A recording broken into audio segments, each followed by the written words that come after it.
अस्सलामुअलैकुम, आप देख रहे हैं डेली मुमताज डिजिटल और मैं हूं आपका मेज़बान शिराज हुसैन। नाजरीन, आज के प्रोग्राम में खसूसी बात करेंगे हुसैन हक्कानी के हवाले से। उनका एक इंटरव्यू सामने आया, उन्होंने इमरान खान से मुतालिक क्या कुछ कहा, उस हवाले से जिक्र करेंगे।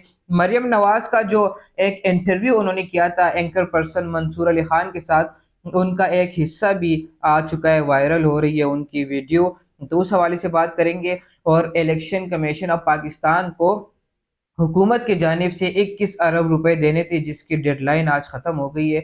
इस हवाले से क्या पेशरफ्त होगी, और साथ ही साथ इलेक्शन कमीशन ऑफ पाकिस्तान से मुतालिक बात करेंगे। उन्होंने वोटर्स का जो डेटा है वो जारी कर दिया है, तो इन सब के ऊपर बात करेंगे। तो शुरू करते हैं हुसैन हक्कानी के हवाले से।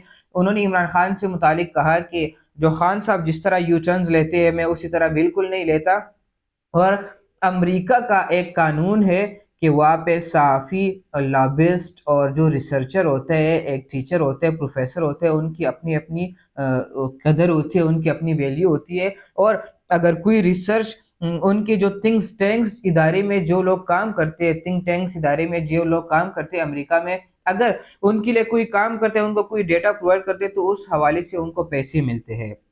और उन्होंने ये भी कहा कि मैंने जो भी काम किए, मैंने रिसर्च के हवाले से काम किया। और हाँ, इस बात के ऊपर मैंने काम किया, इस चीज़ के ऊपर मैंने काम किया कि पाकिस्तान की सियासत में आजकल क्या हो रहा है। मैं एक रिसर्चर हूँ, मैं एक प्रोफेसर हूँ, मैं राइटर हूँ। उन्होंने कहा कि मैं किताबें लिखता हूँ, और हमेशा से मैंने यही बात की है कि फ़ौज का पाकिस्तानी सियासत में कोई काम नहीं होना चाहिए, और हमेशा मैंने इसी के ऊपर तनकीद की है। और उन्होंने ये भी कहा कि इमरान खान हमेशा से इल्ज़ामात लगाते आ रहे हैं कि बाजवा से मेरी मुलाकातें हुई, इस तरह कोई भी नहीं है। खान साहब सिर्फ इल्ज़ामात लगाते हैं और उनके पास सबूत वगैरह कुछ नहीं होते। फिर उन्होंने ये भी बयान जारी किया है कि इमरान खान को तो गुज़िश्ता रात का बयान भी, तकरीर भी याद नहीं होती कि उन्होंने क्या कुछ कहा। उनको ये क्या याद होगा कि पिछले 25-26 साल से उन्होंने जो एक इमेज बनाई है अमेरिका मुखालिफ, दुनिया को पता है कि खान साहब अमेरिका के खिलाफ है, उनके खिलाफ बातें करते हैं।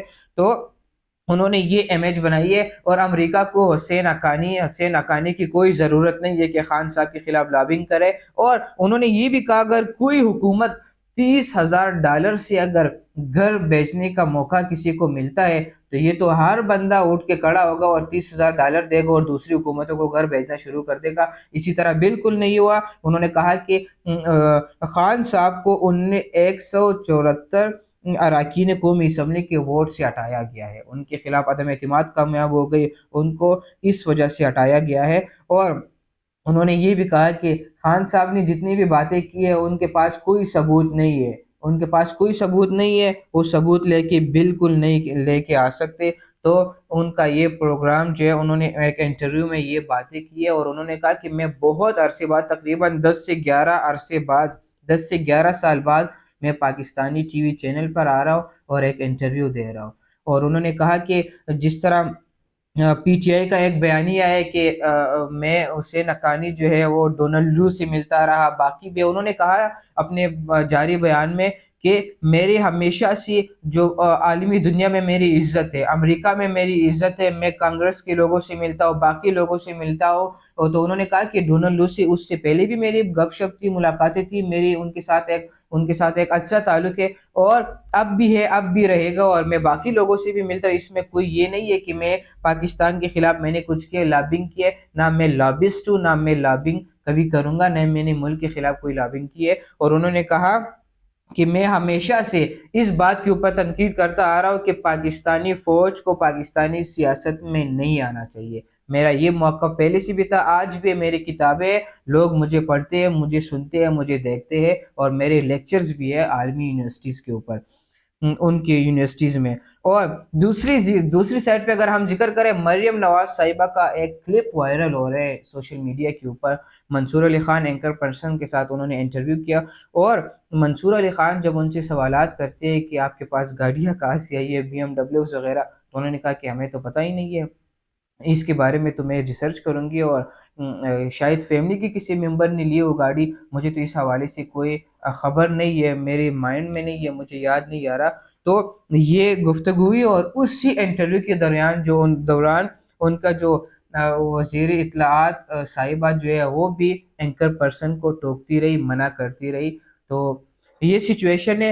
اور اینکر پرسن نے بڑے بڑے سوالات کیے کہ گاڑیاں کہاں سے آئی ہے آپ کے پاس، آپ نے گاڑی لیے، ٹیکسٹ میں یہ ساری جی آئی ٹی کی رپورٹ میرے پاس پڑی ہوئی ہے۔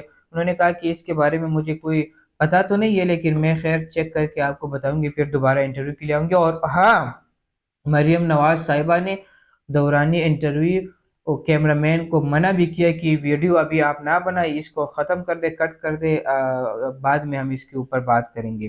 تو یہ کہانی چل رہی ہے، قوم کے سامنے ان کی ویڈیو آ گئی ہے، تو قوم نے فیصلہ کرنا ہے کہ کیا کچھ ہو رہا ہے۔ اور دوسری جانب ہم ذکر کریں گے الیکشن کمیشن آف پاکستان کی جانب سے ووٹرز کا جو ڈیٹا ہے وہ جاری ہوا ہے۔ پاکستان میں ملک کے اندر کل ووٹرز کی تعداد 12,56,26,930 ہے۔ یہ ڈیٹا جاری ہوئے الیکشن کمیشن آف پاکستان کی جانب سے۔ اور آخر میں ہم بات کریں گے، حکومت کو 21 ارب روپے دینے تھے الیکشن کروانے کے لیے پنجاب میں، اور یہ حکم تھا سپریم کورٹ آف پاکستان کا، جس کے اوپر عمل نہیں ہوا، اور آج اس کی ڈیڈ لائن ختم ہو گئی ہے۔ اور اسحاق ڈار نے ایک بل بھی پیش کیا ہے، اور انہوں نے کہا ہے کہ پورے ملک میں ایک ساتھ الیکشن ہونے چاہیے، اس سے بچت ہو سکتی ہے ہماری معیشت کو، جو جس طرح معیشت کے دلدل میں پھنسے ہوئے پاکستانی معیشت بہت بری طریقے سے گزر رہی ہے، حالات ہمارے اچھے نہیں ہے، تو سارے پورے ملک میں ایک ساتھ الیکشن ہونے چاہیے۔ تو کیا سپریم کورٹ آف پاکستان کا جو آرڈر تھا، جو حکم تھا کہ 21 ارب روپے آپ نے جاری کرنے الیکشن کمیشن آف پاکستان کو، حکومت نے وہ پیسے جاری نہیں کیے۔ ابھی مستقبل قریب میں کیا ہوگا، سپریم کورٹ آف پاکستان کا دوبارہ کیا ایکشن آتا ہے اس حوالے سے، یہ ہمیں مستقبل میں دیکھنے کو ملے گا۔ جی ناظرین، تو یہ ہمارا پروگرام آپ نے سنا ہے کہ مستقبل قریب میں کیا ہوگا، سپریم کورٹ آف پاکستان کا کیا ایکشن آتا ہے، اور حسین حقانی کے حوالے سے خان صاحب کا دوبارہ کیا رد عمل آتا ہے، کیونکہ وہ الزامات لگاتے رہے کہ یہ رجیم چینج کا حصہ رہ چکے ہیں، فوج کے ساتھ ان کی شمولیت تھی، وہ شامل تھا، اس چیز کا پورا حصہ تھا۔ امریکہ میں انہوں نے ہماری حکومت کے خلاف بیانیہ بنایا، ہماری حکومت کو گرانے کی کوشش انہوں نے کی ہے۔ نیکسٹ پروگرام تک اپنے میزبان شیراز کو دیجیے اجازت، اللہ نے کے بان۔